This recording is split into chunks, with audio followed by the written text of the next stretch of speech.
Hello everyone, welcome to Wisdom Aspirants. My name is Narendra and hope you are doing good. In our previous video, we have discussed if class type 0 and type 1. And in this video, we are going to discuss only if class type 2 because it has some subdivisions. That's why we need to discuss that in detail. That's why I have taken only if class type 2 in this video. As I have said, this if class type 2 has 3 subdivisions. Let me write on the board now. Number 1, unreal or imaginary. Number 2, improbable or unlikely. Okay. Number 3, non-intentional or unintended action. Okay. As I have said earlier in my previous video, these if clauses are used when there is a condition and consequence. Condition and consequence. When there is a condition that leads to a consequence, means a result. So, if we apply certain conditions, the results come. In those situations, we use if clause. We already discussed in our last class. Now, in this class, have a glance at it. First one, unreal or imaginary condition. These three actions have 0% probability. So, probability means the chances of occurring or chances of occurrence in future. That is called probability. So, these three actions, okay, these three, unreal, improbable or non-intentional, these three do not have the chance of occurrence in future. That's why we talk all these three actions in type 2. But when it comes to type 1 that we have discussed in last class, type 1 has 50% probability. Understand?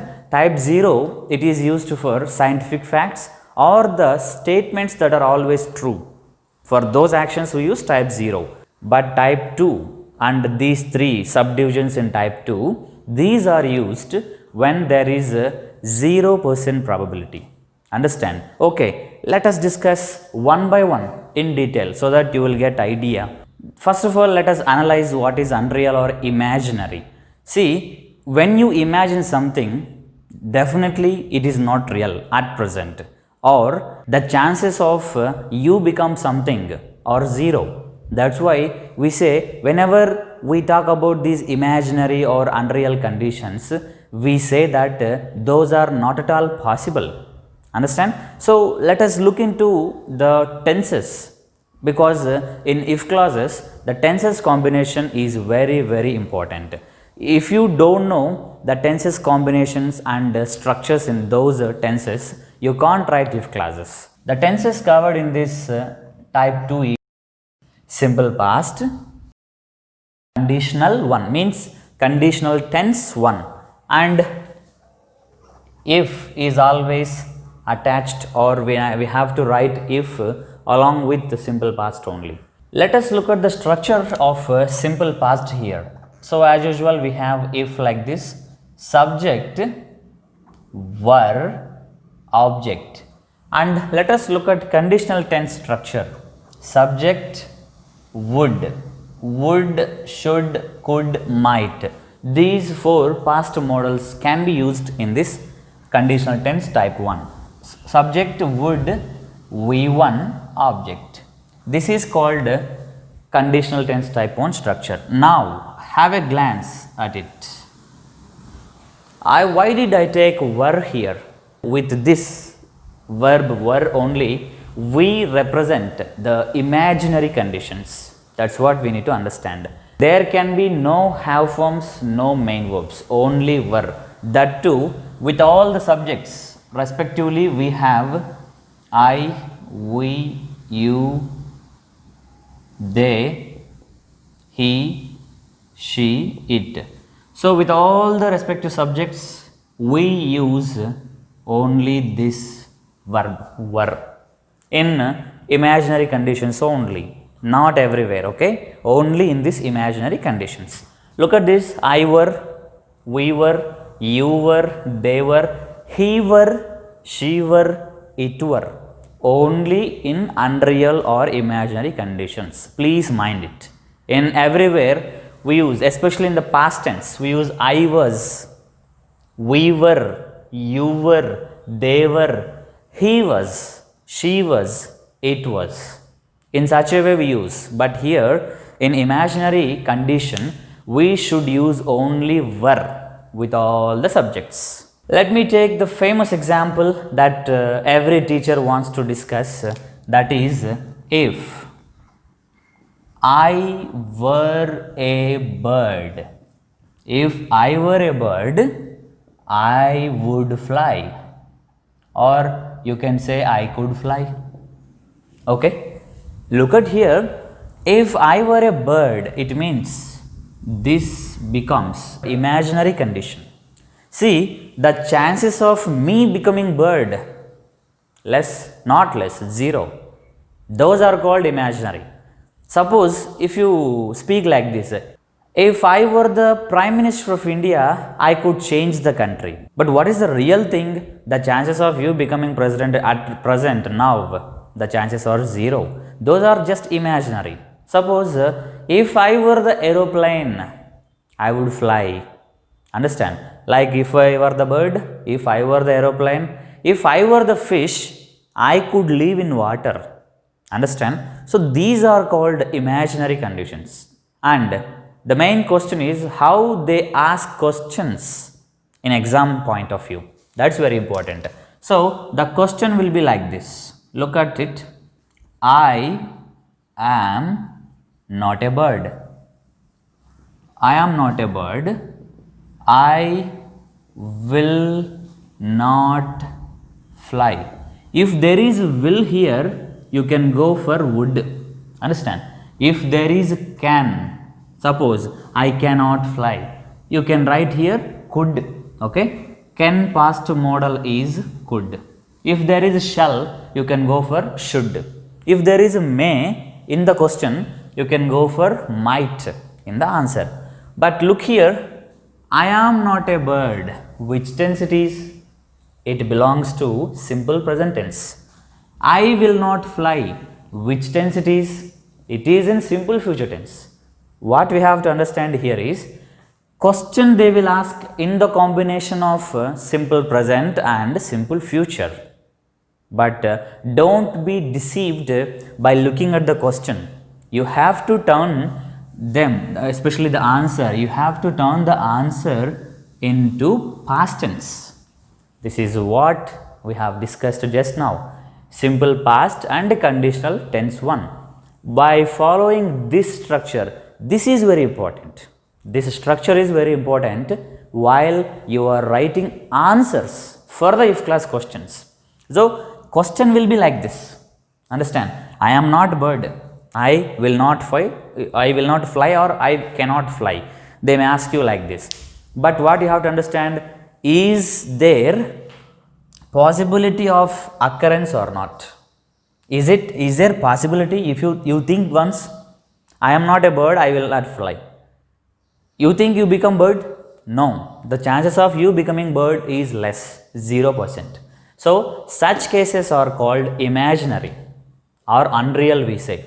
Whenever you find questions like this, you have to think once or twice whether there is a possibility, means probability of occurrence in future or not. Totally imagine. This is completely imaginary. You are assuming something else like bird or aeroplane or fish. Understand? So in such cases we prefer imaginary conditions. Hope I am clear with this question and answer. Let me give another question for you in order to make you understand in a better way. Look at here. I am not your teacher. I cannot guide you. It means what? The chances of me becoming your teacher are 0%. Understand? In such cases, we go for these imaginary conditions. Imaginary conditions. So, I am not your teacher. At present or in future also, there is no chances of me becoming teacher. But what you have to understand here is, at present or with utmost effort if they possible or not. That's the only thing you have to understand. You have to keep in mind. I am not your teacher, I cannot guide you. Again, I am not your teacher, simple present tense. I cannot guide, simple future tense. I have already told you, question will be in the combination of simple present and simple future. One simple trick is there to identify whether it belongs to imaginary or not. There they use be forms in the question. Suppose if they change the subject, maybe they give he. He is not your teacher. Let us take he here also. He cannot guide you. They can just change the subject, but here what they have used again? A be form. What is were actually? Be form. Simple trick. So, these imaginary conditions are dealt with be forms. This is a simple trick you can remember while writing this imaginary condition. Suppose if they take they subject, if they change they are, they will give they are. They are not your teachers. Okay, plural. That's why we use teachers. They are not your teachers. They, here also we change the subject. They cannot guide you. They are not your teachers. They cannot guide you. Here also we used be form. That's what you have to keep in mind. Here we used am, here is, and here are. But whenever you are writing answer in if class type 2, that too in imaginary or unreal conditions, we go for were. Whatever the subject we have, it doesn't matter. We should use were, only were. Okay. Now, let us see the answer. 3 possible answers, because first I have taken I, next I have taken he, again I have taken they. Let me write 3 answers. Okay. You can understand in a better way. If I were, I am following this structure. Please keep in mind, if I have written subject I, were, for whatever the subject we have, we can use were only. So, I were, afterwards object. If I were, what is object here? Your teacher. If I were your teacher, okay, we should keep comma there. I could guide you. I could guide you. Why did I take could only? Here we have can. Okay, can. That's why I told, if there is can, we prefer could. If there is will in the question, we prefer would. Here we have can, that's why I have preferred could only. Now let me take answer with he. Okay, simple. If he were, by default, we should not use he was. We should use he were only in imaginary conditions. If he were your teacher, if he were your teacher, he could guide you. He could guide you. This is the way of writing answer with the subject he. Let us see the answer with they. If they were your teachers, if they were your teachers, they could guide you.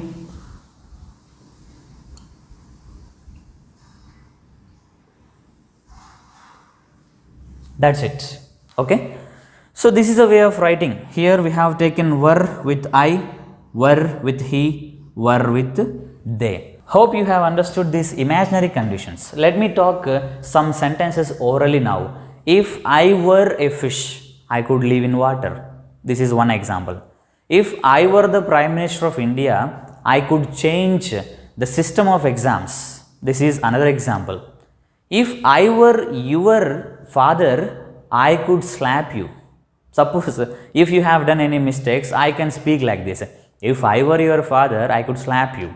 This is the way you can tell in imaginary conditions. Okay. So, I have explained how the questions will be in exam point of view and how you should write answers in exams, or else even in the spoken English also it is very important concept. Okay. Let us see the second one here. Second one is what? Improbable or unlikely condition. Let us deal with that now. Friends, this improbable or unlikely, probable means having chances. That's why if class type 1 name is a probable condition, because there is a probability of happening, occurrence, okay. But here it is improbable, means the opposite of probable, improbable, never happens. And look at this unlikely also. There is a chances of unlikely of happening of those actions. Next, let us see the tenses in this improbable action. Again, we should go for simple past. Remember, we are in type 2, not in type 3, so that these tenses combinations won't change. Simple past plus conditional 1. Okay, we have to add if here. So the structure would be like this. Already we have written, but here the change is had. In previous model we have used were in imaginary conditions, but here we go with had plus object, again subject, would plus V1 object. This is the structure here. What change have you observed? Just this had. Why did I take had? That's a question now. Okay. So in simple past tense, again with all these subjects, we just use had. We should use had, like were. In imaginary conditions, we used were with all the subjects. Here we use, okay, had with all the subjects. That's why I have taken had here. And there is a reason for taking had, especially in these improbable or unlikely conditions. Let us discuss one example, then we go for the question. Okay, the question will be like this: if I had the book, if I had the book, I could give you, I could give you. Remember, the usage of this could depends on the question, but we did not write question here, we directly wrote answer, that's all. Let us understand this first. If I had the book, I could give you. It means what? I don't have that book now. Okay, the book which you are searching for, I don't have now, otherwise I can give you. Question will be like this: I don't have the book. I don't have the book. I cannot give you. I cannot give you. Okay. So look at the tenses combination in the question. I don't have, simple present tense. I can't give you, I can't give, simple future. Like in the imaginary condition that we have just discussed, here also there is a possibility of asking simple present and simple future. But again I am telling you, we should not be deceived by this trick. Question will be in present and future, but answer should be in this structure. Okay, subject had, object, subject, would, V1 object.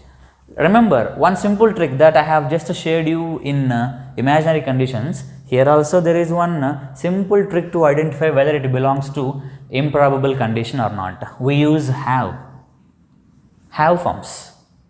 That's all. Okay. So the question will be like this. Then the answer goes in this format. Suppose if they change subject, suppose question is like this: he doesn't have time. Sometimes they use link words like this, otherwise he can come. He can come to the party, or he can come with us somewhat. Okay, there should be another phrase added. Next, he doesn't have time, otherwise he can come. Here, unlike this sentence, here just we have can. It is a positive statement because of this word otherwise. Understand? It contrasts the sentence. Next, he doesn't have time. He doesn't have time. Here also I don't have the book. Have form I have used. Here also I have used have forms. But here does I have used because of this subject. Because of this I we use do. Here because of this he we use does. This is called subject verb agreement in simple present tense. Okay. So okay, he doesn't have time. Okay, that's one statement belongs to simple present tense. He can come. It belongs to simple future tense. How the answer can be? We look forward to using this structure. We look forward to using this structure while writing the answer. We have understood clearly this particular statement belongs to improbable or unlikely model. That's why we go with this structure to write the answer. How the answer would be? If he had time. Simply it turned as a positive statement by using the structure. Sometimes negative answers also possible. Simply we have written positive structure only. There is a chance of happening in negative ways also. So if he had time, what should we use? Would or could? There we have can. If there is will, suppose. Will. What should we use? Would. But here they have given can. So he could come. So have a look at structure whether we have followed it or not. If he subject, had time object, again subject he, would means we have used could based on this question, would could, v1 and object, there is no object even in the question, that's why we can't use here. So if he had time, he could come. Because of not having time, he is unable to come, in another words we can say. Okay, so this is the answer. Hope I am clear with this improbable or unlikely condition. So let me speak some examples orally so that you can understand. If I had knowledge, I could share with you. We should not speak if I have knowledge, I can share with you, because at present you do not have that. That's why it belongs to improbable or unlikely model. So we should speak like this. In spoken English also we can speak like this. If I had the information, I could share. If I had the information, I could share. If I had money, I could lend you. If I had money, I could lend you. This is the way you can speak. Now let us have a look at third model in this type 2. This is the model where maximum student get confused. Let me give the clarity regarding this now. In this non-intentional or unintended model we use, let me give the clarity about what is non-intentional. If you have intention towards doing something, you do that because it's your intention. You have some intentions to speak with someone. Those are called your intentions or desires, we can say. But non-intentional means you don't have any desire. You don't have any intention to do that, to speak or to perform any action, you can say. So those are called non-intentional actions. So in order to speak only those non-intentional actions, we use this model 3 in this type 2. Okay, model 3 in this if clause type 2. Still we are in type 2, but in model 3, that is non-intentional. The tenses that cover in this non-intentional or simple past, again same conditional tense 1. Conditional 1. You have already known, we should use if here, though the structure will be like this. Now we'll see. In imaginary conditions we used were. In improbable conditions we used had. In non-intentional we should use we2. Here comes the confusion actually. See, subject v2 object, with all the subjects we should use only v2, not have forms, not be forms like were or had. Were is fixed for imaginary conditions, had is fixed for improbable conditions, v2 is fixed for non-intentional or unintended actions. Next, conditional, as we have known already, subject, would, V1 object as usual. How the answers or how the examples in this non-intentional or unintended action, okay? Let us look at example number 1. If I knew it, if I knew it, I could speak. I could speak about it, we can say. If I knew it, I could speak. I don't know, I can't speak. Means here, I don't have the intention to speak, that's why I don't know that.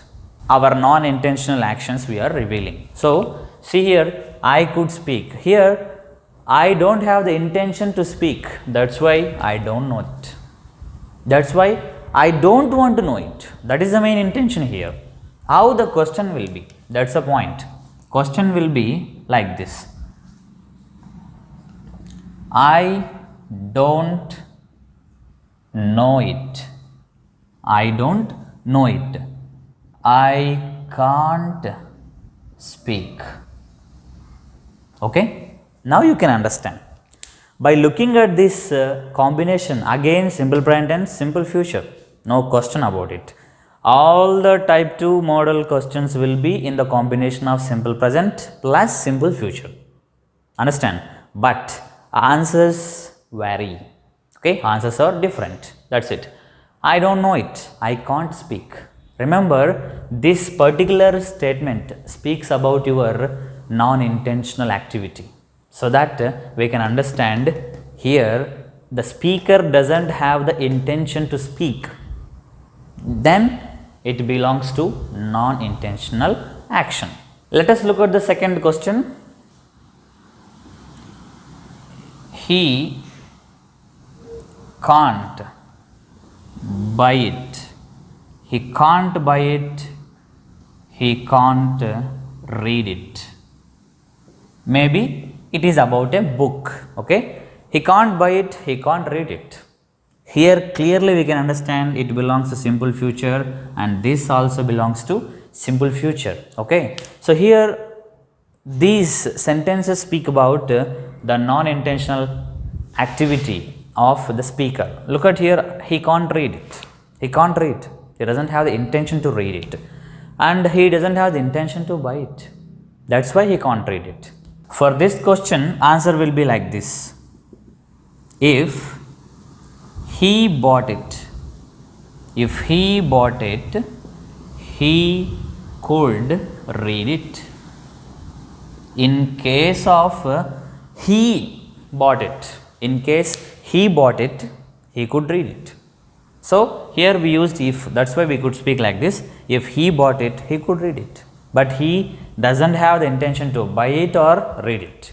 So these cases are called non-intentional actions. Let me give another example.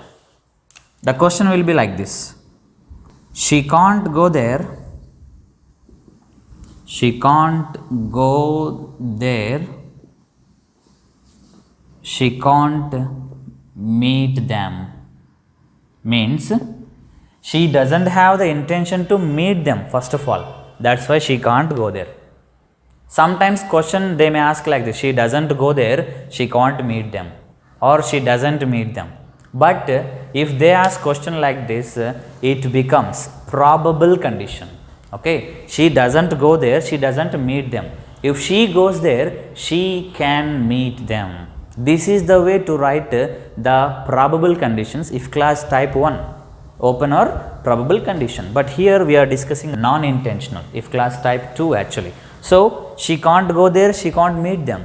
These sentences clearly reflect the non-intentional activity of the speaker. That's what you have to understand here. Questions will be like this. Questions are entirely different with 0% probability. That's you need to keep in mind first. Next answer could be like this. If she went there, I am not deviating the answer from the structure itself. Look at here. She, if I have used if here, and she subject and V2 went. Here they are given go. The V2 of go is went. So I have used went here. So if she went there,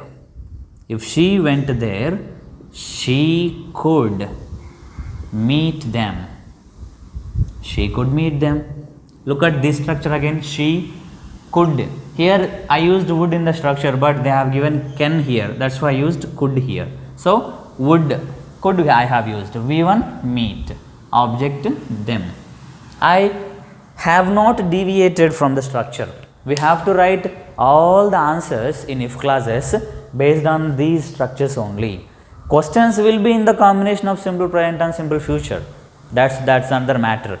But here what you have to understand while writing answer, we need to stick on to structures. Guys, this is about if class type 2. Hope I have explained clearly. If you have any doubts about this, please post your comments under the comment section. I will definitely try to respond your doubts. With this, I would like to conclude my class today. We will meet with if class type 3 in detail explanation in next video. See you all.